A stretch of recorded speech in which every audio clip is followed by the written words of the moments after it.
Sa usa lamang ka opisyal nga buhat sa gobyerno, naabagan ang pribadong sektor sa Bohol nga aghaton ug dumalahon ang pagpasulod dinhi sa mga foreign capital alang sa information technology nga makaayos mga tao. Sa paghimong special economic zone sa mga lugar sa Tagbilaran, mas napalapad ang kapilian sa kapanarbahuan ug sa direct foreign investments nga misulod, mas stable ang sweldo alang sa mga bulanong sa trabaho makasulod. Usa ka Indiano nga kumpanya sa call center ang nakauna na nga sa Tagbilaran Uptown Information Technology Park 2 makater.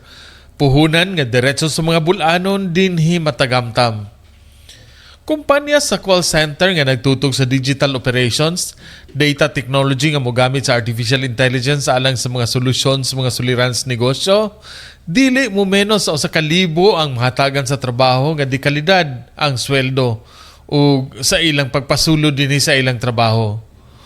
Uban sa mga lokal nga kagamahanan sa Bohol o sa Tagbilaran, gitabangan ang Bohol Chamber of Commerce and Industry aron mapaugmad ang lokal nga ekonomika nung kahimtang pinaagi sa lapad nga epektos dugang pamuhunan alang sa pag-abante sa mga lalawigan.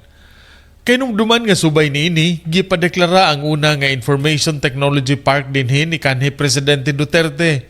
Ug dayon mingsulod ang TaskUs, usa pa ka US-based call center company nagkakita sa maayong talento ug kugihan nga mga trabahante dinhi.